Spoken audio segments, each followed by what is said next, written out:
ये transportation problem start करते हैं और आज हम पता क्या करने लगे हैं। मैं पहले प्रॉब्लम बता दूं, वो उधर से फ्रेम निकल जाएगा। एक तो ये ऑनलाइन है ना। अच्छा, आपने कभी सुना है जैसे फ्लोर मिल्स होती हैं, फ्लोर मिल्स को ग्रेन्स कहीं ना कहीं से तो मिलते हैं ना। ग्रेन्स की एक सप्लाई आती है फ्लोर मिल को, और वो फ्लोर मिल फिर फ्लोर बनाती है और वो डिस्ट्रीब्यूट हो जाता है। तो अभी ट्रांसपोर्टेशन में आज मैं वो एग्जांपल ले रहा हूँ, और जरूरी नहीं है कि ये फ्लोर मिल्स ही है। इस तरह का कोई भी ट्रांसपोर्टेशन प्रॉब्लम है वो इस कैटेगरी में आएगा और इससे सॉल्व हो सकता है। अभी उसको ना साइलो कहते हैं, जहां पे ग्रेन स्टोर, देखे ना, जब कटाई होती है ना गंदम की, तो उसको कहीं जाके स्टोर किया जाता है। वो बड़े बड़े टावर्स नुमा पिलर्स होती हैं, वहां ग्रेन स्टोर किए जाते हैं और फिर वहां से सप्लाई होती है फ्लोर मिल्स में। तो वो जो है जहां पे स्टोरेज होती है उनको साइलोस कहते हैं, साइलो। तो साइलो जरूरी नहीं है एक ही जगह हो। रिमोट एरियाज लाहौर है तो हो सकता है एक लाहौर के रिमोट एरियाज में पत्तों की भी है, एक साइलो पत्तों की हो, एक छांगा मांगा हो और एक ठोकर न्याज बेग पे हो, तो साइलो इस तरह से। और मिल्स भी डिफरेंट एरियाज में। तो साइलो से वो ग्रेन्स पहुंचाने हैं मिल्स तक। तो ये बहुत बड़ा प्रॉब्लम बनता है, बल्कि आप ये कहें इतना बड़ा इशू था ये ट्रांसपोर्टेशन का, जिसको सॉल्व किया है लीनियर प्रोग्रामिंग में इस ट्रांसपोर्टेशन प्रॉब्लम के जरिए। अदरवाइज आपको अंदाजा नहीं है कि जब कोई ट्रैवलिंग होती है रिमोट, फ्यूल कॉस्ट एक मेजर इशू बन जाता है इंडस्ट्री के लिए कि ट्रांसपोर्टेशन करनी है। एक चीज वैसे $5 की होगी, आपको पता है $5 की, लेकिन ट्रांसपोर्टेशन की कॉस्ट उसके ऊपर $20। ऐसे भी प्रॉब्लम्स है कि किसी जगह उसको डिलीवर करने में $20, $5 की वो खुद से चीज है और उसके ऊपर जो ट्रांसपोर्टेशन कॉस्ट है वो 20 की, तो कितने में 25 में बढ़ जाएगी और बेचेंगे जाके $30 में, जबकि उधर से सिर्फ $5 उसकी प्रोडक्शन कॉस्ट। तो बहुत बड़ा इशू है जिसको इस ट्रांसपोर्टेशन प्रॉब्लम के जरिए सॉल्व किया जाना चाहिए ताकि वो कॉस्ट मिनिमाइज हो जाए। तो वो कॉस्ट अगर $20, ऑप्टिमाइजेशन लीनियर प्रोग्रामिंग के हथे चढ़ जाए, लीनियर प्रोग्रामिंग तो फिर 100% एक्यूरेट आंसर मिलता है और वो $20 हो सकता है मिनिमाइज होके $4 तक आ जाए। तो बहुत बड़ा, और जो इंडस्ट्री है वो एक लार्ज स्केल पे ये डिलीवरी कर रही होती है और उनके लिए एक पैनी भी सेव हो जाए तो बहुत बड़ी बात होती है। पर यूनिट एक पैनी भी अगर सेव हो जाए तो उनके लिए बहुत बड़ी बात है। तो अब इसमें हमने क्या करना है, साइलो से वो सप्लाई ग्रेन्स की लेके जानी है मिल्स तक, और वो सप्लाई के लिए हम ये ले लेते हैं वो ट्रक्स के अंदर ग्रेन्स लोड होंगे, हम नंबर ऑफ ट्रक्स कहेंगे, इस साइलो से इतने ट्रक जाएंगे। और आगे मिल्स की डिमांड भी है, मिल्स को 5 ट्रक चाहिए, दूसरी मिल को 3 चाहिए, डिफरेंट डिमांड्स हो सकती है क्योंकि उन्होंने जो यूनिट लगाया हुआ है फ्लोर का, कैपेसिटी कम ज्यादा हो सकती है तो उनकी डिमांड वेरी कर सकती है। इसी तरह जहां पे स्टोरेज है उधर भी छोटा यूनिट टावर स्टोरेज की कैपेसिटी है तो कहीं कम ज्यादा। तो मैं आज के प्रॉब्लम में 3 साइलो ले रहा हूं वो जो स्टोरेज एरियाज, और 4 मिल। तो ये जनरलाइज करें इस प्रॉब्लम को, एनी नंबर ऑफ, जो साइलो है वो सोर्स है और जो मिल है वो आपकी डेस्टिनेशन है। तो इसमें कहीं कंडीशन नहीं है कि 3 साइलो हो और 4 मिल्स हो। तो सोर्स आपकी है, मल्टीपल हो सकती है, n सोर्सेस एंड डेस्टिनेशन। ये तो प्रॉब्लम यहां तक मैप होता है, लेकिन आज हम जो सोर्सेस ले रहे हैं वो 3 ले रहे हैं, 3 साइलो, और जो डेस्टिनेशन है वो 4 ले रहे हैं ताकि प्रॉब्लम को एक दफा सॉल्व करके देखा जाए। जबकि मैंने अभी कहा ये प्रॉब्लम आपका इधर ग्रेन्स तक महदूद नहीं है, ये प्रॉब्लम आपका ट्रैफिक जो आती है ना आपकी, वो भी ट्रांसपोर्टेशन प्रॉब्लम है। ये सिग्नल फ्री उसको कोई एनवायरनमेंट मिले, तो ये वर्ल्ड का इतना डिफिकल्ट प्रॉब्लम है जिस कुछ प्रॉब्लम तो ट्रांसपोर्टेशन प्रॉब्लम से सॉल्व हो गए हैं, कुछ अभी भी सॉल्व नहीं हो सक रहे, वो ट्रांसपोर्टेशन पे फिट नहीं बैठ रहे। अगर फिट बैठ गए तो ट्रांसपोर्टेशन उनको सॉल्व कर देगा, लेकिन फिट नहीं बैठ रहे। इस तरह जैसे सिग्नल है, आपने देखा होगा हमारे लाहौर में या पूरे पाकिस्तान में हमारा जो सिग्नल है वो टाइमर लगा होता है, एक जगह एक गाड़ी खड़ी है उसे भी 1 मिनट रुकना पड़ता है। एक जगह 10 गाड़ी है, उनको भी उतना ही टाइम मिल रहा है। हालांकि होना चाहिए जो एक गाड़ी है उसको तुम निकल जाओ, लेकिन क्यों ऐसा अभी सोल्यूशन बन ही नहीं सका जो इस चीज को मॉनिटर। हालांकि कैमरास लगे नहीं चाहिए, लोड हो के इस रोड के ऊपर कितना लोड है और लोड के हिसाब से वो ऑप्टिमाइजेशन एल्गोरिथम बनाए। चलो उस चौक से तो निकल जाएगा, अगले चौक की इसके साथ इंटीग्रेशन होनी चाहिए, इंटीग्रेटेड सोल्यूशन, कि उसको पता हो इधर से कब निकलना है और इधर से कब।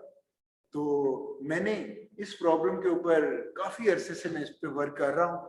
तो कुछ ना कुछ मिनिमाइज जरूर करेंगे वो टाइम। ये नहीं होगा कि वो जी एक गाड़ी है वो भी उतने वेट कर रही है और 10 की लेन है वो भी इतना। तो ये क्योंकि ट्रांसपोर्टेशन से मिलता जुलता है, तो इसी तरह ट्रांसपोर्टेशन के अंदर से ही लीनियर प्रोग्रामिंग सॉल्यूशन को वेरिएंट बन सकता है। तो उस इसको कहते हैं, अगर आप नेट पे जाएं, vehicle routing problem, vehicle conveyance वगैरह इनको कहते हैं, व्हीकल राउटिंग। और ये इस वक्त वर्ल्ड के लिए इशू बना हुआ है, लोगों ने सॉल्व किया, बहुत सॉल्यूशंस भी दे रहे हैं, करीब करीब नियर टू ऑप्टिमल। ऑप्टिमल तो नहीं मिल रहा, क्लोज आंसर। तो कहने का मतलब है ये जो प्रॉब्लम मैं आपके लिए डिसाइड किया, ये इसको सिंपल प्रॉब्लम है लीजिएगा, इसलिए मैंने इसके 10 एब्सोल्यूट मार्क्स में कि आप अच्छी तरह तैयार कर लोगे आपको मार्क्स मिल जाएंगे, और मुझे ये तसल्ली हो जाएगी कि इतना बिग प्रॉब्लम आपने अंडरस्टैंड कर लिया मरने से पहले। तो यही फेज होता है, मैं जब कोई चीज सीखता हूँ ना नहीं, तो मैं शुक्र अदा करता हूँ कि मरने से पहले सीख लिया। हाँ पता नहीं जिंदगी कितनी है, लेकिन ये होता है दिए से दिया जलाना होता है ना। मुझे पता चल गया मैं जल्दी से कम एज वाले बच्चों को सिखा दूंगा, वो हो सकता है मैं तो कुछ कर नहीं सका, वो हो सकता है दुनिया में कुछ और काम करके जाए। तो ये दिए से दिया जलाना होता है, इसलिए शुक्र अदा करना चाहिए। एक चीज पता चल गई, मैं तो इस स्टेट में होता हूँ मरने से पहले ये प्रॉब्लम सीख लिया। आजकल का student 21st century mummy daddy है, वो प्रॉब्लम नया सीख लेता है, उसको ये भी नहीं पता, इंजॉय नहीं करता उसको, और ये भी नहीं करता कि मैंने मरने से पहले सीख। वो कहता है बस ये समझ आ गई, जितनी समझ आई इतनी ठीक है, छाप देंगे ग्रेड मिल जाएगा, और A+ की लाइन लगी हुई है, पता कुछ भी नहीं है। तो इंजॉयमेंट नहीं है लाइफ में ना। हालांकि आप कंप्यूटर साइंटिस्ट और सॉफ्टवेयर इंजीनियर वही क्लेम करता है जिसको मैथमेटिक्स आती है, जिसको मैथमेटिकल मॉडल्स बना, प्रॉब्लम को सॉल्व। आपको याद होगा एक लेक्चर में मैंने आपसे कहा था प्रोग्रामिंग ये नहीं होती सिस्टम पे बैठ जाए और टीचर ने जो असाइनमेंट दी कर ली, तो होता है मैथमेटिकल वे में उसका सॉल्व, उसका मैथमेटिकल मॉडल बनाना। तो ये ट्रैक है जो हम में और इंडियन स्टूडेंट में फर्क है। हम मैथमेटिकल वे में प्रॉब्लम को सॉल्व नहीं करते, हम प्रोग्रामिंग स्किल को यूज करते हुए सॉल्व कर लेते हैं। होता क्या है, वो प्रॉब्लम सिर्फ उसी के लिए सोल्यूशन दिया आपने, उसके पैरामीटर थोड़े बहुत चेंज करें, आपका वो प्रॉब्लम नए सिरे से प्रोग्रामिंग करनी पड़ जाएगी। और जिसने मैथमेटिकल मॉडल बनाया होगा उसका वही जो मैथमेटिकल मॉडल से उसने कोडिंग की हुई है उसको कुछ नहीं करना पड़ेगा। अगर उसकी स्केलिंग चेंज की, उसने सिर्फ चंद पैरामीटर छेड़ने, उसका वही प्रोग्राम वर्क करेगा। ये फर्क है मैथमेटिकल मॉडल बना के प्रोग्रामिंग करना और डायरेक्ट मम्मी डैडी प्रोग्रामिंग करना। तो आप समझ रहे हो मेरी बात को। तो मैथमेटिकल वे में ये ऐसे जैसे देखें आपने एक ड्राइंग बनाई, आप ऐसे करके जूम कर लेते हैं, क्या वो सिर्फ पिक्सेल्स फेड होते हैं? ड्राइंग तो उसी तरह रहती है। ये तो नहीं होता कि चेहरा इधर चला गया वैसे। इट मींस पूरा मॉडल बना हुआ है जिस, और उसको जब जूम करते हैं तो उसी स्केल बड़ा होता है, अदरवाइज सारी मैथमेटिक्स इक्वली हिलजुल जाती है। तो मेरे ख्याल में समझ गया होंगे मैं क्या कहना चाह रहा हूँ। हमारे स्टूडेंट को मैं यही कहता होता हूँ, आप किसी तरह मैथमेटिकल मॉडल्स को सीखें। और इस सब्जेक्ट में थ्रू आउट हम कर क्या रहे हैं, रियल लाइफ बिजनेस का प्रॉब्लम था, क्या कर रहे थे, मॉडल ही बनाया था लीनियर प्रोग्रामिंग। और हमारी गुड लक है कि अगर किसी का लीनियर प्रोग्रामिंग मॉडल बन जाए, हमें कुछ नहीं करना पड़ता। सिंपलेक्स मेथड इतना जबरदस्त, इस सेंचुरी का अगर कोई रेवोल्यूशन होगा किसी एल्गोरिथम में, वो सिंपलेक्स मेथड होगा। और आज तक सिंपलेक्स मेथड को जो लीनियर प्रोग्रामिंग में के स्टूडेंट हैं, उन्होंने सिंपलेक्स मेथड से, यानी इससे बेस्ट अभी कोई एल्गो आ ही नहीं सका।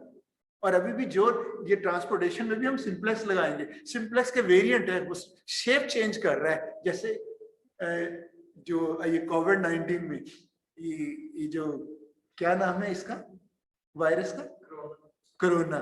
तो कोरोना अपनी शक्ल चेंज कर रहा है ना, म्यूटेशन इसको कहते हैं, हम म्यूटेट करते हैं वो। तो इंडिया में गया 3rd म्यूटेशन, अभी अर्जेंट टाइम में पता चल रहा है हवा से ही वो इधर उधर हो रहा है, वो पता नहीं इधर पहुंच गया तो पता नहीं कितने और साल हम यूनिवर्सिटी से फिर ऑनलाइन हो गए, अल्लाह रहम करे। लेकिन खैर वैक्सीनेशन, अच्छा वैक्सीनेशन के बगैर आने दे रहे हैं? नेक्स्ट वीक से नहीं आने देंगे तो वो तो कह रहे थे इस वीक से मैंडेटरी है,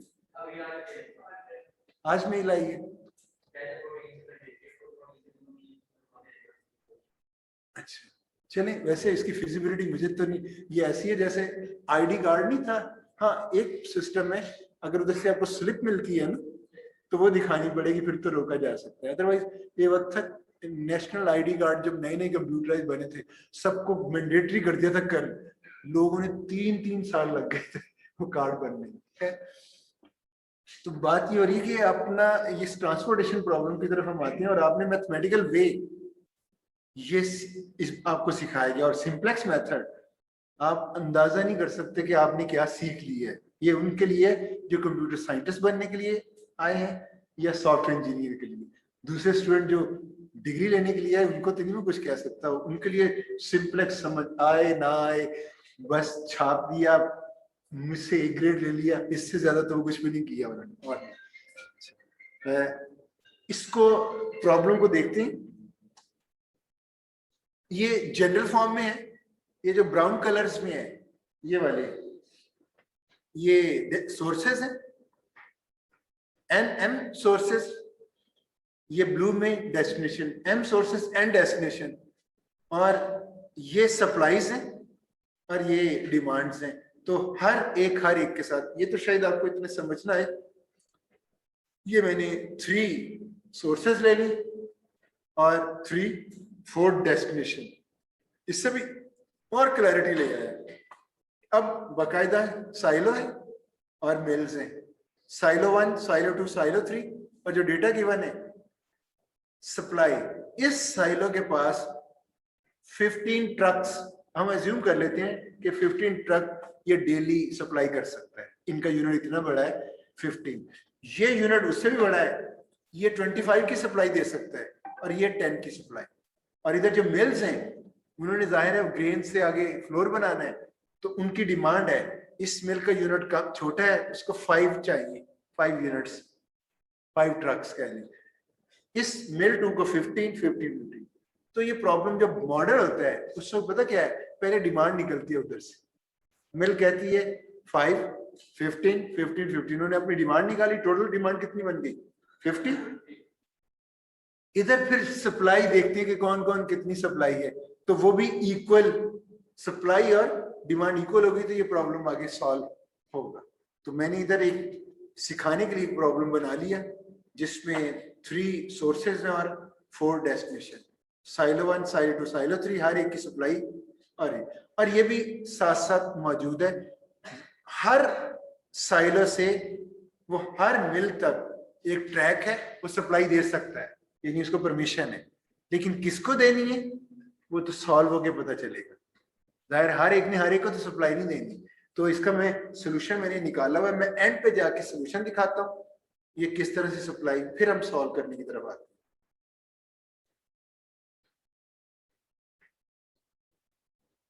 ये सोल्यूशन निकला, 15 थी ना, पहले 4 कनेक्शन थे ना हर एक के साथ,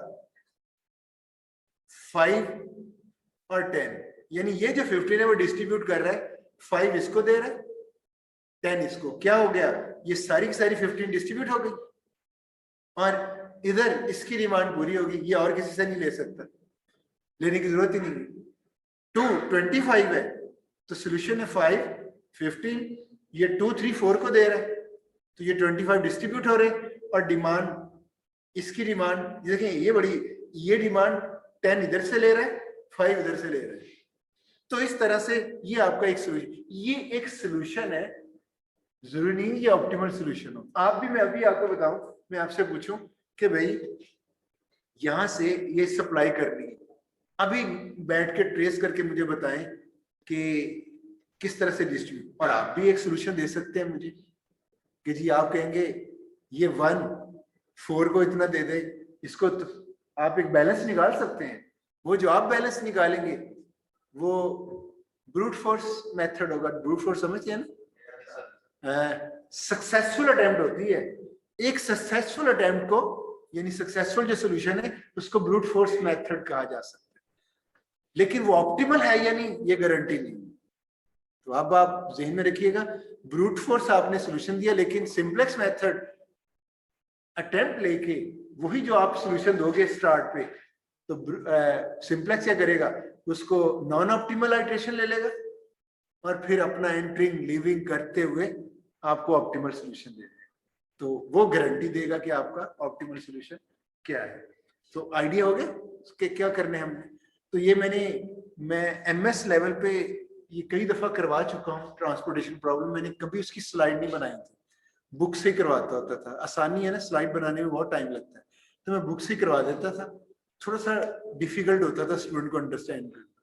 तो मैंने ये संडे को डिसीजन लिया कि अगर आपको बुक से करवाएंगे, यहाँ ऑनलाइन है, फिजिकली तो करवाया जा सकता है बुक से।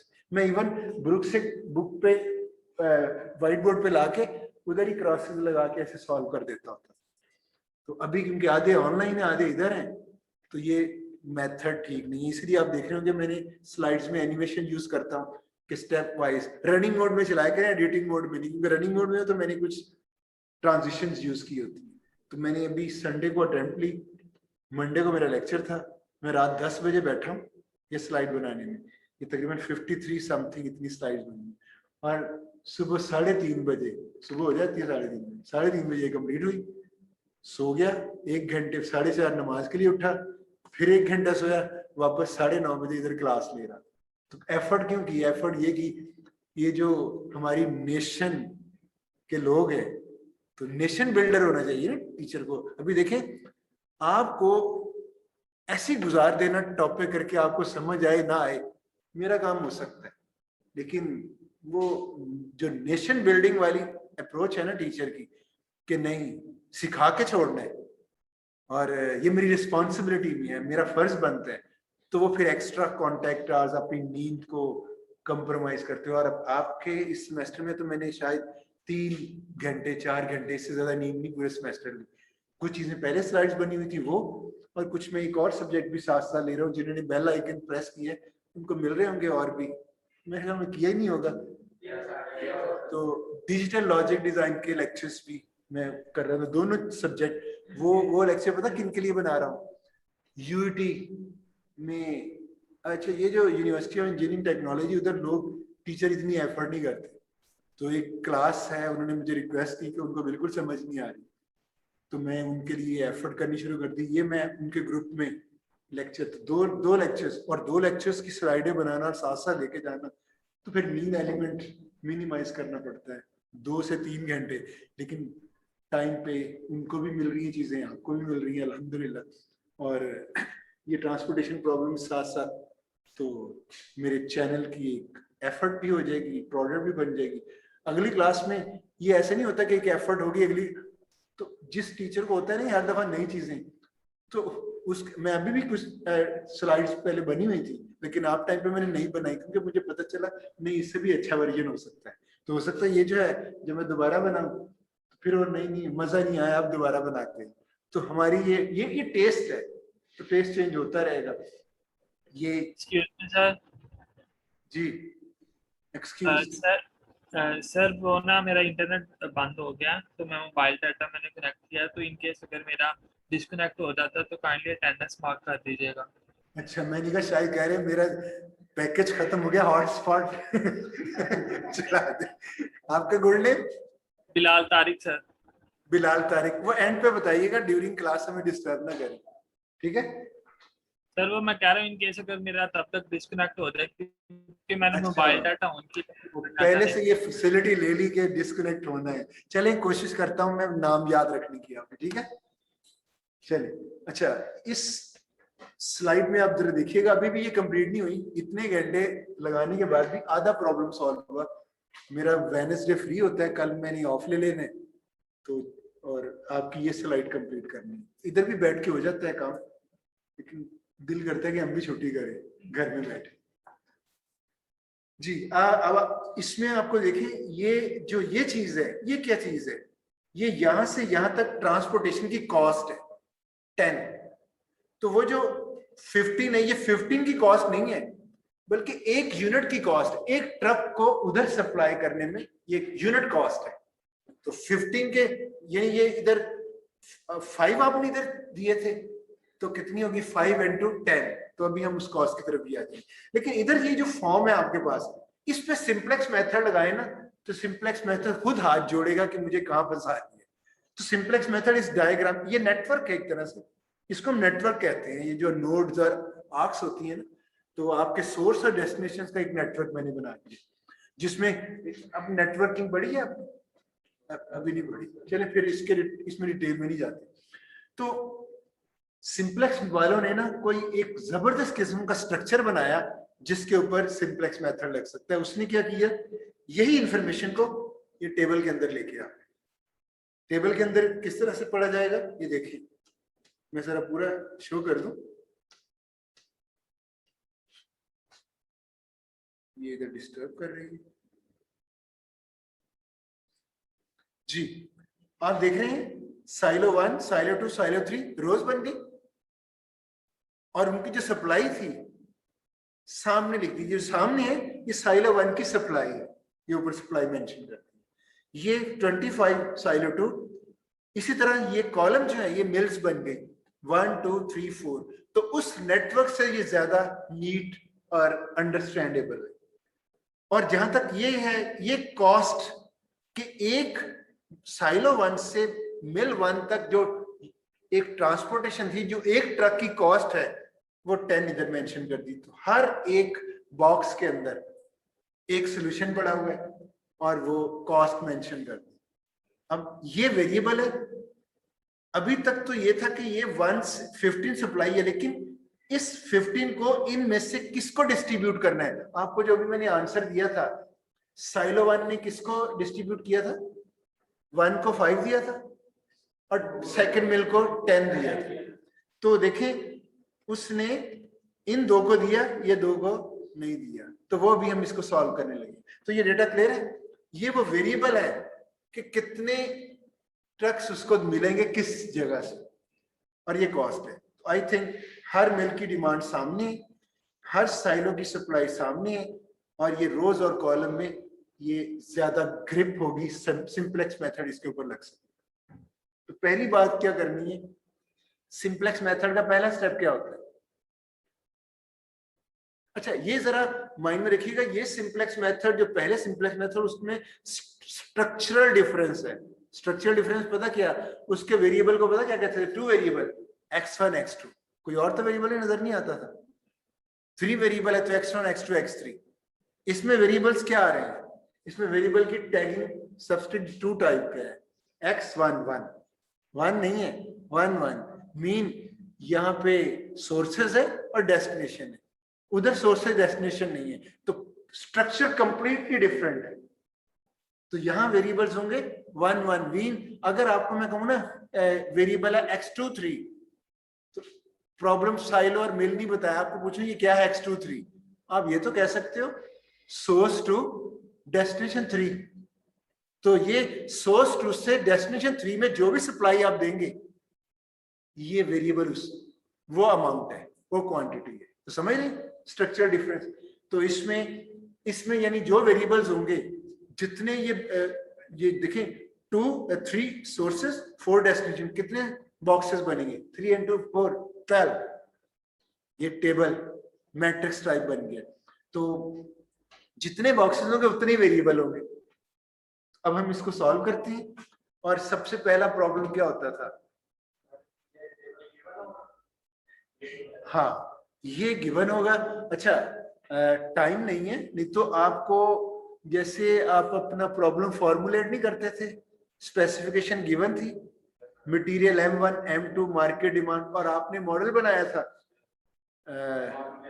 फॉर्मुलेशन की थी, ये फॉर्मुलेटेड है। अदरवाइज इसकी स्पेसिफिकेशन होती थी, सेम उस प्रोसेस से फॉर्मुलेशन और ट्रांसपोर्टेशन प्रॉब्लम होगी। ये प्रॉब्लम का टाइम नहीं है, ये पेंडिंग। तो अगले सेमेस्टर में दोबारा कहीं टाइम मिल गया तो आप अगर सब्सक्राइब किया हुआ, बेल आइकन दिया हुआ है, तो मरने से पहले जरूर उसका वर्जन आपको, और अगर मैं जिंदा रहा तो इंशाल्लाह वो मिल जाए। तो बस सीखने वाले बने। तो अभी आपको मैं वो फॉर्मुलेशन नहीं करवा रहा हूँ, क्यों? 3 वीक है, 3 वीक में मैंने आपको ये ट्रांसपोर्टेशन के ऊपर ऑलरेडी फॉर्मुलेटेड है, तो आपको गिवन होगा। इन्होंने जो क्वेश्चन किया, इट मीन्स उमर फारूक, ये भी अच्छे स्टूडेंट में है, इनका भी वाइवा अच्छा हुआ था। बल्कि मैंने आप लोगों को वाइवा इसलिए लिया था, अब इनको बताता हूँ, इनके मार्क्स जो चीटिंग के जरिए ना डिडक्ट उल्टा हो गया था। आप वाइवा ले रहा हूँ और वाइवा से पता चल रहा है नहीं, लोगों ने पढ़ना शुरू कर दिया, मैं एक एक 2-2 मार्क्स ऐड कर रहा हूँ।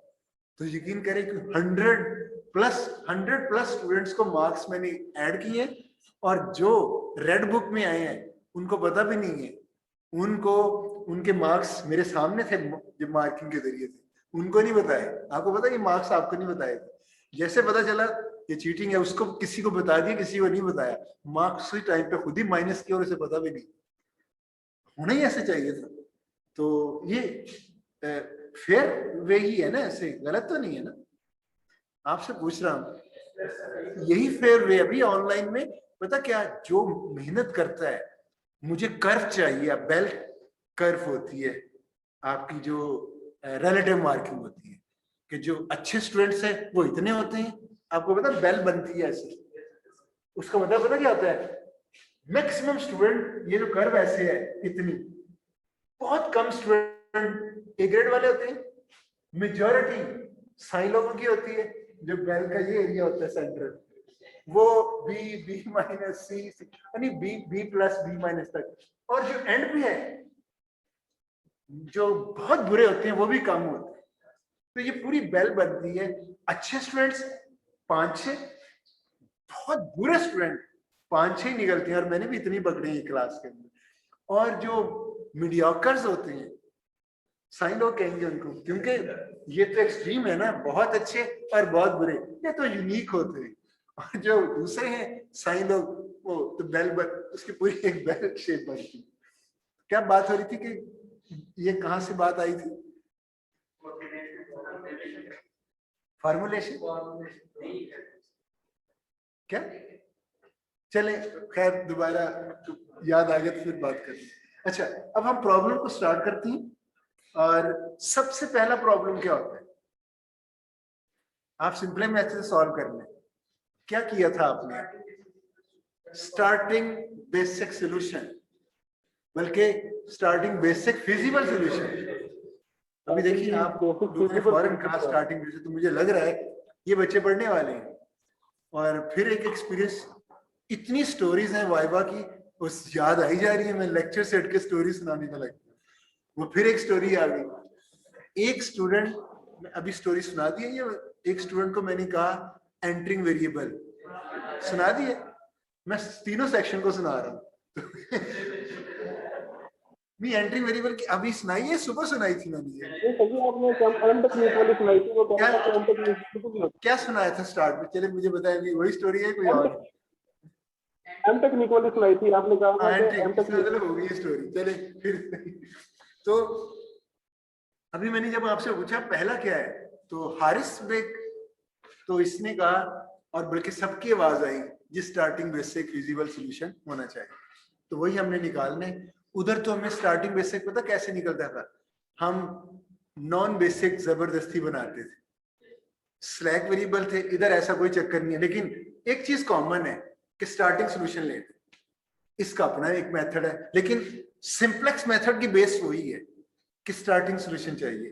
तो पहला स्टेप आज हम सीखेंगे कि आप ये, क्योंकि इसका स्ट्रक्चर डिफरेंट है, सोर्सेस मल्टीपल डेस्टिनेशंस है, तो जाहिर है वो उस तरह से रेडी मिक्स, वो बिजनेस प्रॉब्लम की तरह तो नहीं चलेगा। तो इसका स्टार्टिंग सॉल्यूशन लेने के लिए एक मेथड यूज करते हैं, और वो उसका नाम है नॉर्थ वेस्ट कॉर्नर मेथड। आपने क्या करना है, आप अपने तौर पे भी मुझे बता सकते हो, सर 15 है, अभी तो मैंने आपको दिखाया, आप कहें जी मिल 2 को 7 दे दें और 8 4 को दे दें, सप्लाई तो पूरी हो गई ना? कर सकते हैं ना ऐसे, लेकिन साथ साथ देखने के डिमांड भी पूरी हो, और अगर आप थोड़ी अटेम्प्ट के बाद ले लेते हो तो ये भी स्टार्टिंग सॉल्यूशन बन गया। कह सकते हैं इसको स्टार्टिंग सोल्यूशन। अब मुझे ये बताएं, जो आपने सोच के मुझे बना के देंगे कि ले सर ये ले स्टार्टिंग सोल्यूशन, डिमांड भी पूरी हो रही है, सप्लाई भी पूरी हो रही है, ये जो आपने मुझे सोल्यूशन दिया, मैं कहूंगा कि हाँ आपने जिस तरह नॉर्थ वेस्ट कॉर्नर एक एल्गोरिदम है, आपका भी एल्गोरिदम है, आपके उस सोल्यूशन को कह सकता हूँ आपने एक एल्गोरिदम के जरिए मुझे आंसर दिया। बताइए आप जो आपने जिस तरह से आंसर किया तो उसको मैं कह सकता हूँ ये एल्गोरिदम आपको पता चल गया? क्यों नहीं कह सकता? क्यों? मैं नया प्रॉब्लम दूंगा, आप नए सिरे से नए तरीके से, तो जब नया तरीका होगा तो एल्गोरिदम तो ना हुआ, एल्गोरिदम होता है वो सीक्वेंस ऑफ स्टेप्स। असल में मेरा एरिया एल्गोरिदम्स का है, आपका शायद 5th सेमेस्टर में ये सब्जेक्ट है। तो एल्गोरिदम कहते उसको है कि आप अगर इसकी बैठ के स्कीम बनाएं कि जी इस स्कीम के तहत सप्लाई और डिमांड पूरी होगी, और जब मैं दोबारा कोई नया प्रॉब्लम दूं आप उसी स्कीम के जरिए करें और फिर सब पावर और सप्लाई और डिमांड पूरी हो, और हर प्रॉब्लम जो मैं आपको दूं आप उसी स्कीम के जरिए वो कर ले, तो फिर कहा जा सकता है ये एल्गोरिदम है। क्यों? आपने वो सीक्वेंस ऑफ स्टेप्स बना लिए। एल्गोरिदम क्या होता है? सीक्वेंस ऑफ स्टेप्स होते हैं जो एक टास्क को परफॉर्म, आपने स्टेप्स लिख दिए, कोई भी मैं इधर आपको प्रॉब्लम देता हूं फॉर्मुलेटेड, आप उन स्कीम स्टेप्स को चलते हुए वो पावर सप्लाई और डिमांड पूरी कर दे, फिर तो एल्गोरिदम है। लेकिन अभी अगर आप हिट एंड ट्रायल से ऐसे करके दे देंगे तो जब मैं नया प्रॉब्लम दूंगा आप कहोगे ठहरो दोबारा सोचते हैं, वो एल्गोरिदम नहीं होगा। समझ आ गई एल्गोरिदम की टर्म्स? तो अभी हम एल्गोरिदम यूज करने लगे हैं north west corner method. It mean जब मैं एल्गोरिदम आपको ये सिखा दूंगा, अब आप गारंटी मिलेगी कोई भी मॉडल दे दें, नॉर्थ वेस्ट कॉर्नर आपको स्टार्टिंग फिजिबल सॉल्यूशन निकाल देगा। तो एल्गोरिदम अभी आपने पढ़ना है, मैंने उसकी डेफिनेशन आपको समझा दी।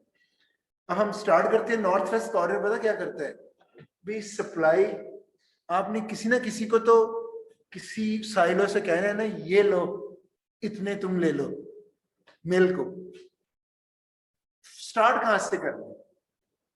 किस साइलो और किस मिल को पहले अटेम्प्ट लेनी है कि भाई इधर से पूरा करो, और वो होता है नॉर्थ वेस्ट कॉर्नर। इसमें नॉर्थ वेस्ट कॉर्नर कौन सा? नॉर्थ वेस्ट समझते हैं? ये नॉर्थ है, ये वेस्ट है, तो नॉर्थ और वेस्ट दोनों मिलाएं तो ये बनेगा ना डायग्राम। वो जो सेल 1-1 है इसका वो नॉर्थ वेस्ट। तो अब आपने जब भी काम करना है हर दफा नॉर्थ वेस्ट पहले इसकी डिमांड पूरी करनी है और इसी की सप्लाई को छेड़छाड़ करनी है। ये मतलब है नॉर्थ वेस्ट कॉर्नर मेथड का। तो अब देखें यहां से स्टार्ट लेंगे क्योंकि नॉर्थ एल्गोरिथम हमारा नॉर्थ वेस्ट को पहले फुलफिल करो। 1 साइलो 1 मिल, यही बता रहे हैं। तो 1 साइलो की सप्लाई कितनी है उसके पास? ये साइलो के सामने सप्लाई लिखी है और मिल 1 की डिमांड मिल 1 के नीचे लिखी हुई है। तो बताएं मैं कितनी एलोकेशन कर सकता हूं इसको? भाई मेरे पास 15 की सप्लाई है, उसको 5 चाहिए, ये तो मैं पूरा कर सकता हूं ना। मैं कहूं यानी साइलो 1 का है, ये 5 मुझसे ले लो। तो रूल क्या है? वैसे रूल ये है, ये तो मैंने अभी फिजिकली बता दिया कि ये हो रहा है, लेकिन अगर आप एल्गोरिथम देखें तो एल्गोरिथम को तो नहीं पता, एल्गोरिथम को तो सिर्फ ये नजर आ रहा होगा सप्लाई और डिमांड। तो एल्गोरिथम क्या कह रहा है? उन सप्लाई और डिमांड में जो मिनिमम हो वो एलोकेट कर। ये 5 है ना, 15, 5 और 15 में मिनिमम कौन सी अमाउंट है? 5, तो 5 उस सेल के अंदर प्लेस कर दो। ये एल्गोरिथम ठीक हो गया। अब जब आपने उसको एलोकेट कर दी, इट मींस मिल 1 को 5 यूनिट मिल गए, 5 ट्रक्स। तो मिल 1 की डिमांड कितनी थी? 5। अब कितनी रह गई? 0। सप्लाई वालों को भी देखे, उसके बाद 15 थी, 15 में से 5 उसने मिल 1 को दे दी, कितने रह गए? तो इसका मतलब एल्गोरिथम ये होगा, जब भाई एलोकेशन करनी है, इन दोनों में से मिनिमम को इधर एलोकेट करना है, और वो जो एलोकेशन है वो इसमें भी माइनस करनी है और इसमें भी माइनस करनी है।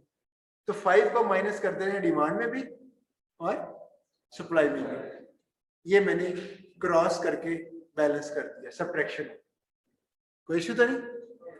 दूसरा पॉइंट नोट करें, जब मैंने एलोकेशन कर दी तो मुझे ये बताएं, मिल 1 की 5 डिमांड थी, 5 मिल गई, क्या अब ऑप्शन है कि साइलो 2 भी इसको दे सके, कोई 3 साइलो दे सके? जब आपने देखा डिमांड 0 है, 0 ये शो कर रहा है, अब ये जो पूरा का पूरा कॉलम है इसमें कोई और एक्शन नहीं हो सकता। तो हम जब स्टूडेंट थे, हम रेड बॉल पॉइंट से ना ऐसे करके जिगजैग करते हुए कॉलम को क्रॉस करते थे, ऐसे काट देते थे। तो मैंने डेड कर दिया उसको, समझ लीजिए क्रॉस्ड हो गया काम, एक step complete. Again north west corner, अब कौन सा है नॉर्थ वेस्ट? ये तो डेड हो गया, ये तो सिस्टम से निकल गए। 1 2 वही कॉर्नर लेफ्ट मोस्ट, 1 2 ये आएगा। कितनी डिमांड है? 50, सप्लाई कितनी है? 10, और एल्गोरिथम है मिनिमम ऑफ दीज टू। क्या देंगे इसको? 10 होगा। ये 1 के पास 10 की सप्लाई है, और मिल असल में अब 1 साइलो और 2 मिल की बात हो रही है ना, तो हम 1 मिल कहे कि मेरे पास वो 10 है, 10 के 10 ही ले जाओ, मैं क्या कर सकता? वो तो उसके पास तो ये ऑप्शन है। और मिल के पास ऑप्शन क्या होगी? वो कह रहे मुझे 15 चाहिए, चलो 10 से ले लो। तो इस तरह से मिनिमम ऑफ द 2 10 उसने ले लिए। जब ले लिए तो साइलो 1 कितना रहेगा? 0, यानी इस 10 को इधर से माइनस कर दें, इधर से भी। अभी भी मिल 2 की 15 डिमांड थी, उसको 1 से 10 मिल गए, 5 अभी बाकी है, किसी और से ले लेगा। 0 किसकी है? सप्लाई 0 है, रो क्रॉस होगी या कॉलम? ये 5 है, ये 0 है। रूल था जिसकी सप्लाई, देखिए इसकी सप्लाई जब पूरी की पूरी एलोकेट होगी, अब बताएं इसको ये सप्लाई कर सकता है? 3 और 4 को नो। तो वह रूल है जिसकी सप्लाई हो या डिमांड, अगर 0 हो जाए उसको डेड कर दें, क्रॉस कर दें। नॉर्थ वेस्ट कॉर्नर कौन सा? 2 2 5 25, मिनिमम ऑफ द 2 क्या देंगे इसको? 5। और अब क्या करेंगे? 5 माइनस 5 0 हो जाएगा, 25 माइनस 5 0 हो जाएगा। और किसको क्रॉस करेंगे? 0 है, कॉलम 2। तो इस तरीके से जब आप चलेंगे, जितनी सप्लाई है वो सारी की सारी इक्वल डिमांड को फुलफिल करती है। देखें स्कीम तो है ना। तो अब क्रॉस कर दिया। अब नॉर्थ वेस्ट कौन सा है? 2 3 20 15 एलोकेशन होगी। अब तो आप बता सकते हो ना, 15 20 15 इधर माइनस हो गया, 15 उधर भी 15 माइनस हो गया। क्रॉस कौन सा होगा? कॉलम। नॉर्थ वेस्ट कॉर्नर कौन सा है? 2 4, और एलोकेशन क्या होगी? 5। सप्लाई और वो मॉडिफाई करेंगे 10 और 0। क्रॉस किसको करेंगे? 10 10 क्या एलोकेट करेंगे? जाहिर है अब तो सीधे 10 एलोकेट करें, दोनों 0 कर दें। क्रॉस किसको करेंगे? किसी को भी कर दें। सोल्यूशन। अभी ये जो मैंने एनिमेशन में इतना टाइम लगाया, मेरे ख्याल में हर स्टूडेंट को समझ आ गई।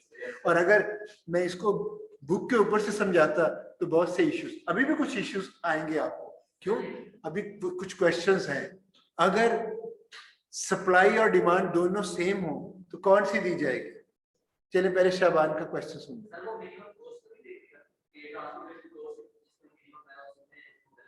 नहीं, अभी देखिए इसके ना डिफरेंट मेथड्स हैं। अभी मैंने स्टार्टिंग सॉल्यूशन एक तो मैंने लिया नॉर्थ वेस्ट, इसमें तो मैंने माइंड को यूज ही नहीं किया ना। जो आप कह रहे हैं मिनिमम कॉस्ट, ये एक इंटेलिजेंट वे है भाई। जिसकी मिनिमम कॉस्ट है पहले उसको कुछ ले दो, उसको दे दो ताकि उसको मिल जाए, और अगर वो खाली रहे तो ज्यादा कॉस्ट वाला बच जाए। ये बहुत अच्छा सोल्यूशन है और वो इससे ज्यादा बेहतर होना है। तो 3 मेथड्स हैं ये स्टार्टिंग सॉल्यूशन फाइंड आउट करने की। Number 1 north west corner, number 2 जो आपने बताया अपने मिनिमम कॉस्ट का, उसको कहते हैं लीस्ट कॉस्ट मेथड। वो सबसे पहले एलोकेशन उसकी करेगा जो लीस्ट है, उसको एलोकेट करेगा, जीरो वाले को क्रॉस करके। वो थोड़ा सा स्कैटर्ड फॉर्म में थोड़ा सा डिफिकल्ट हो जाएगा। तो मैंने पहले स्टार्ट लिया एक इजीएस्ट मेथड से, और एक तीसरा और मेथड है, उसको कहते हैं वैम मेथड, VAM होता है वॉगल अप्रोक्सीमेशन मेथड। वो उससे भी ज्यादा वैरायटी का है, उससे भी ज्यादा कॉम्प्लेक्स है। तो स्टार्ट आपसे लिए सिंपलेस्ट मेथड, क्योंकि अभी हमने हमारा ऑब्जेक्टिव है सिंपल वे में स्टार्ट तो करें ना, ताकि आगे सॉल्व करना शुरू हो। तो बाद में मैं आपको कमेंट अभी कर सकता हूं, अगर आप नॉर्थ वेस्ट कॉर्नर से स्टार्टिंग सॉल्यूशन एक स्टूडेंट लेता है और एक लीस्ट कॉस्ट से लेता है और एक वॉगल अप्रोक्सीमेशन मेथड से लेता है, दोनों प्रॉब्लम सेम है, तीनों डिफरेंट टेक्निक से स्टार्टिंग सॉल्यूशन ले रहे हैं, तो होगा पता क्या है, जो वॉगल अप्रोक्सीमेशन से लेगा उसको अच्छी खासी कैलकुलेशन करके वो लेके आना पड़ेगा, लेकिन उसकी आगे एंटरिंग लिविंग से जो नंबर ऑफ आइटरेशन है वो कम हो जाएगी। और जो लीस्ट कॉस्ट होगा वो कंपैरेटिवली नॉर्थ वेस्ट से तो बेहतर होगा, लेकिन वैम से कम होगा। और इसी तरह नॉर्थ वेस्ट कॉर्नर ये बेचारा सबसे सस्ता है और ड्यूरेबल नहीं है। तो आप ये कहने तो इसलिए आपको स्टार्ट पे करवाया कि सॉल्यूशन लेने के 3 मेथड हैं, और एक और मेथड है, वो कौन सा, जो आपका मेथड है, आप हिट एंड ट्रायल से ले लें। तो जाहिर है जब हम कंप्यूटराइजेशन करते हैं तो फिर तो कोई ना कोई एल्गोरिथम बनाना पड़ता है, फिर तो हिट एंड ट्रायल आप नहीं ले सकते। ये आपके पास सॉल्यूशन आ गया।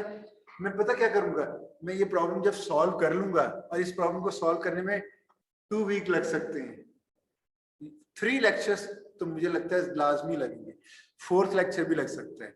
और अगर ये इतनी देर तक चलता है प्रॉब्लम, उसके बाद मैं आपको सिर्फ स्टार्टिंग 2 लीस्ट अलग से करके बता दूंगा और वैम अलग से सिखा दूंगा। दो उनको ऑप्टिमल नहीं बताऊंगा, कहूंगा ये ऑप्टिमल आपने सीख लिया, स्टार्टिंग 2 डिफरेंट वे से आपको बता दूंगा, आगे आप खुद कर लीजिएगा, क्योंकि अगला काम तो वही रह जाएगा जो मैं अब सिखाना है आपको इधर, तो कोई इश्यू नहीं होगा। ठीक हो गया? तो हमने स्टार्टिंग सॉल्यूशन ले लिया। तो कोई बता सकता है इस स्टार्टिंग सॉल्यूशन में फ्यूल कॉस्ट कितनी? देखें, मुझे अभी नहीं पता ऑप्टिमल है या नहीं। फर्ज किया कोई ऑप्टिमाइजेशन को कोई नहीं जानते, उनको ये बता दिया यार ये सप्लाई इस तरह से दोगे तो तुम्हारी डिमांड पूरी हो जाएगी, तो कितनी फ्यूल कॉस्ट लगेगी इस सॉल्यूशन में? आपका जी ऑब्जेक्टिव फंक्शन होता है ना, वो क्या होता है, वेरिएबल को कांस्टेंट के साथ मल्टीप्लाई कर रहे होते हैं। कांस्टेंट सी होता है, वो क्या होता है, कॉस्ट पर यूनिट। आपने डाइट प्रॉब्लम में देखा होगा। तो ये आपका है 5, ये कॉस्ट पड़ी हुई है पर यूनिट, तो ये सप्लाई देने में कितनी कॉस्ट लगेगी? साइलो 1 मिल 1 को जो 5 ट्रक सप्लाई कर देगा, कितनी कॉस्ट लगेगी? 50। एक यूनिट की 10 है, 5 यूनिट्स कितनी? 50। इधर कितनी कॉस्ट लगेगी? 20, 35, 135, 100, 180। इन सब को ऐड कर दें, जो कॉस्ट बनेगी वो इस सारे प्रॉब्लम को जब आप डिस्ट्रीब्यूट कर दोगे, यानी सप्लाई और डिमांड पूरी कर दोगे, ट्रैवलिंग करके डिलीवर कर दोगे, तो आपको इनको टोटल करोगे इतनी कॉस्ट पड़े, और वो देखते हैं कितनी है। मैंने टोटल किया हुआ है, ये आपका सॉल्यूशन। अच्छा, एक और चीज, ये जो आपका ये जो है 5, इस वेरिएबल का नाम क्या है जिसके अंदर ये स्टोर है? x11, x12, x22, x। तो बताएं ये जो वेरिएबल्स हैं, ये वेरिएबल्स क्या है, और जो एम्प्टी ये भी वेरिएबल्स हैं, लेकिन उनके अंदर क्या है? 0। तो ये वेरिएबल है 13। x13 क्या है और x11 क्या है? नाम दे सकते हैं लीनियर प्रोग्रामिंग में? स्लैग तो इसमें कोई नहीं है भैया, स्लैग तो चक्कर ही नहीं है इधर। नो, बेसिक और नॉन बेसिक। यार आपका वेरिएबल जो फर्स्ट टाइम क्या लिया था आइटरेशन में, वो स्लैग, उसमें जो स्लैग होते थे ना, स्लैग वेरिएबल स्टार्टिंग बेस से बन गए थे, बेसिक थे जिनकी वैल्यूज थी। इधर स्लैग का कॉन्सेप्ट नहीं है, इधर हमारे पास ये जो वेरिएबल्स हैं ये वाले ये बेसिक वेरिएबल्स हैं। और नॉन बेसिक का नाम बता सकते हैं किसी नॉन बेसिक का? इधर से देख के नॉन बेसिक वेरिएबल का नाम बता। वो जो एम्प्टी सेल्स है वो नॉन बेसिक है। x13 x14 21 31 समझ आ गई अब आपको? तो आपको शुरू से ही बेसिक फिजिबल सॉल्यूशन मिल गया और आपको ये भी पता है कि कौन से नॉन बेसिक होंगे। तो आपको नॉर्थ वेस्ट लगाया, रेडीमेड आपको सॉल्यूशन मिल गया। कॉस्ट कितनी आएगी वो भी इशू है। ये सॉल्यूशन को मैंने देखिए ये असल में था, लेकिन इसके ऊपर सिंप्लेक्स लगाएंगे तो सिंप्लेक्स भी हाथ जोड़ देगा कि मुझे किसके बस मेरे बस में नहीं है कि मैं इसके ऊपर अप्लाई हो सकूं। तो इसलिए वो डायग्राम जो है ना बॉक्सेस की वो ज्यादा सूटेबल है। लेकिन आपके पास क्या है, सॉल्यूशन आ चुका है। 5 यूनिट से 1 यूनिट की 10 है। 5 मल्टीप्लाई बाय 10 अभी मैंने मल्टीप्लाई करके दिखाया था ना आपको, उसको ऐड करोगे $520। ये जो आपका स्टार्टिंग सॉल्यूशन लिया, अगर आप इसी को ही मानते हुए सप्लाई कर दें, डिलीवर कर दें वो ट्रक्स साइलो से मिल तक, सारी मिल्स तक, तो $520। तो क्वेश्चन $1 मिलियन क्वेश्चन ये है कि क्या ऐसे ही करें? हाँ, आम लोग तो कहेंगे जी कर दो जान छुड़ाओ, सप्लाई और डिमांड पूरी हो रही है। लेकिन जो साइंटिस्ट है वो कहेगा नहीं मुझे लिनियर प्रोग्रामिंग आती है, मैं तो सिंपलेक्स मेथड लगा के देखूंगा, हो सकता है ये ऑप्टिमल हो, मुझे तो नहीं भी पता, हो सकता है ये ऑप्टिमल सॉल्यूशन हो। लेकिन साइंटिस्ट ऑप्टिमलिटी टेस्ट लगाए बगैर ये काम नहीं करेगा। टाइम कितना रह गया? हो गया? ये जो ऑनलाइन स्टूडेंट है 3-4 मिनट एक्स्ट्रा ले सकता हूँ मैं? अब तो इजाजत लेनी पड़ेगी ना। अभी आधा घंटा ले लें। बिल्कुल। क्या कह रहे हैं? आधा घंटा ले लें, आधा घंटा ले मेरे लें। आधा घंटा ले लें। नहीं, कोई और स्टूडेंट भी बता दे अगर किसी को इश्यू है, क्योंकि ये तीनों सेक्शंस को एक साथ लेके जाना है। मैंने 5 मिनट के अंदर वाइंड अप कर देंगे। और स्लाइड का फायदा ये होता है कि वो जो कुछ नई स्टोरीज आ गई है ना, उससे थोड़ा सा टाइम का प्रॉब्लम है। चलें जी, इजाजत मिल गई है। अब मैंने करना क्या है, मैं कोशिश करूंगा 5 मिनट्स में ही वाइंड अप कर दूं इंशाल्लाह। ज्यादा हुआ तो 2 मिनट और ले लेंगे। वो पाकिस्तानी होता है ना, उसको बैठने को जगह दे ना, वो कहेगा ये मेरी जगह ही है। मैं उसी तरह 5 मिनट्स दिए, बाद में कहा 2 मिनट और ले लेंगे। चलिए, टाइम वेस्ट ही ना करें। अच्छा, ये आपके पास जो सॉल्यूशन है, आप ऑप्टिमलिटी टेस्ट कैसे लगाते थे? Simplex method. आपको याद होगा बेसिक वेरिएबल्स के कोएफिशिएंट्स क्या होते थे? बेसिक वेरिएबल्स के कोएफिशिएंट्स क्या होते थे? जो बेसिक वेरिएबल्स है उसके z रो में कोएफिशिएंट्स क्या होते थे? x1 z रो में बेसिक के अंडर क्या कोएफिशिएंट्स होते हैं? जीरोस। आपने देखा होगा, मैंने अक्सर स्टूडेंट को भी क्वेश्चन कर रहा था एम टेक्निक में, -100 था, मैं कहता था इसको जीरो क्यों कर रहे हैं? रीजन ये है वो बेसिक वेरिएबल है, उसके अंदर जीरो होना चाहिए। तो आपके जो बेसिक वेरिएबल्स हैं उनके कोएफिशिएंट तो जीरो होंगे, उनसे तो मुझे नहीं पता, उनको तो मैंने छेड़ना ही नहीं। तो इसका मतलब है ये जो वेरिएबल्स हैं ये बेसिक वेरिएबल्स है ना, तो इनके कोएफिशिएंट तो मुझे कैलकुलेट करने की जरूरत नहीं, वो है ही जीरो। और मैं ऑप्टिमलिटी कहां से चेक करता होता हूं? जो नॉन बेसिक वेरिएबल्स हैं उनके कोएफिशिएंट, वो नॉन बेसिक वेरिएबल के नीचे मिनिमम, ये मिनिमम प्रॉब्लम है आज का। और ट्रांसपोर्टेशन तो होता ही मिनिमम, मैक्सिमम हो ही नहीं सकता क्योंकि कॉस्ट रिलेटेड है ना। तो मिनिमम में कोएफिशिएंट्स क्या आना चाहिए ऑप्टिमलिटी के लिए?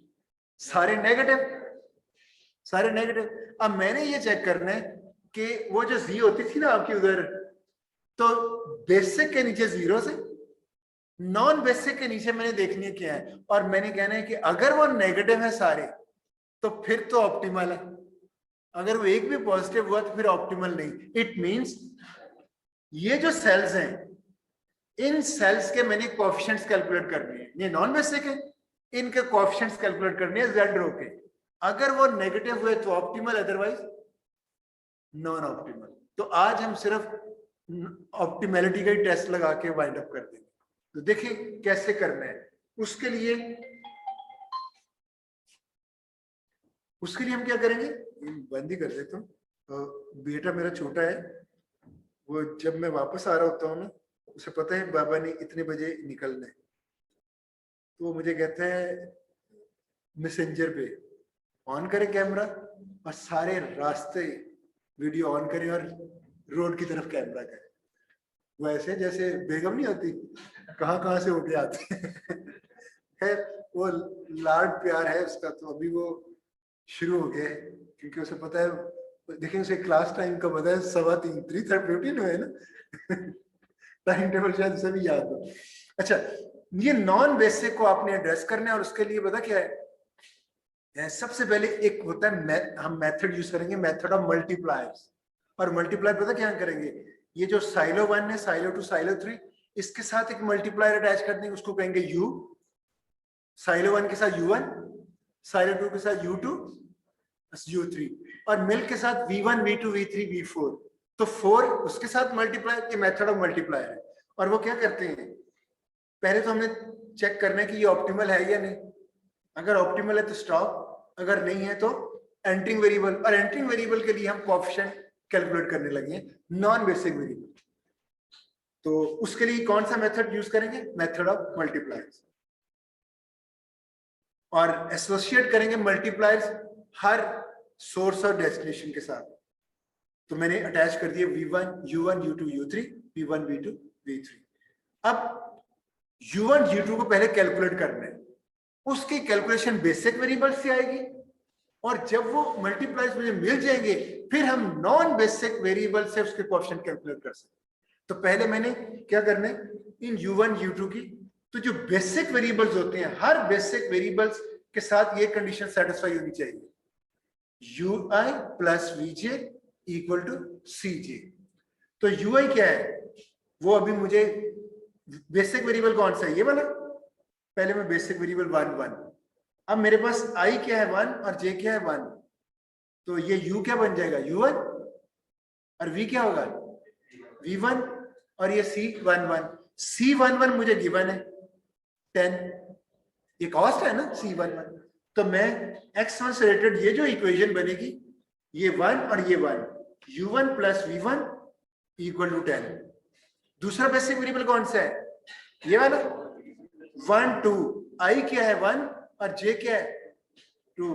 तो x12 के लिए ये क्या बनेगी, u1 plus v2 equal to ये वाली कॉस्ट। ठीक हो गया।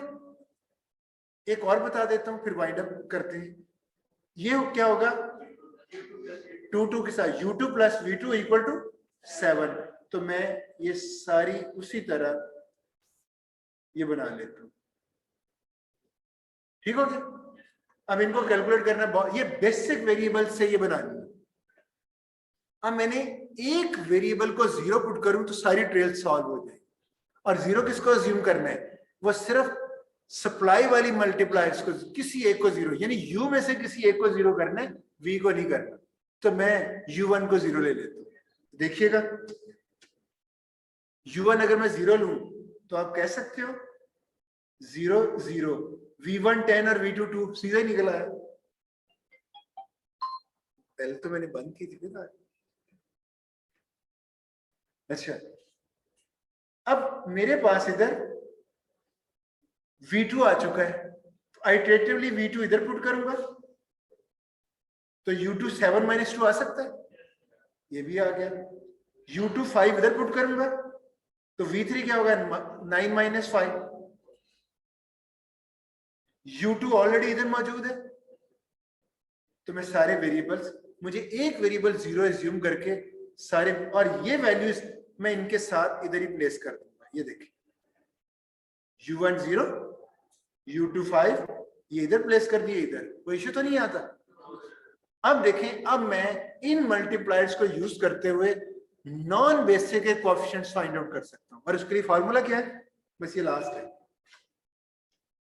ये इक्वेशन यानी ui plus vj minus cij, लेकिन किसके लिए यूज करनी है, नॉन बेसिक के लिए। तो नॉन बेसिक कौन सा है ये, तो बता सकते हैं ui क्या है 0 और vj क्या है 4 तो कहा जा रहा है 0 + 4 माइनस ये 20। हाँ, तो अब ये नॉन बेसिक वेरिएबल है, तो किस नॉन बेसिक वेरिएबल को लेंगे? 1x13 यही लेंगे ना, नॉन बेसिक 1 3। तो आपके पास इस के लिए क्या बन जाएगा? ui + vj इसी सेल से रिलेटेड माइनस cj, तो सीधा सीधा ले 0 + 4 - 20 -16। ये वो कोएफिशिएंट है नॉन बेसिक का, और कोएफिशिएंट की जगह बना लेते हैं ये कॉर्नर, और इधर मैंने इसलिए लिखी, इसकी तो वैल्यू क्या होगी? 0 कोएफिशिएंट।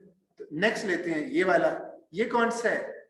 1 4 नॉन बेसिक, और इसके लिए क्या होगा? 0 + 15 - 11 4 आया।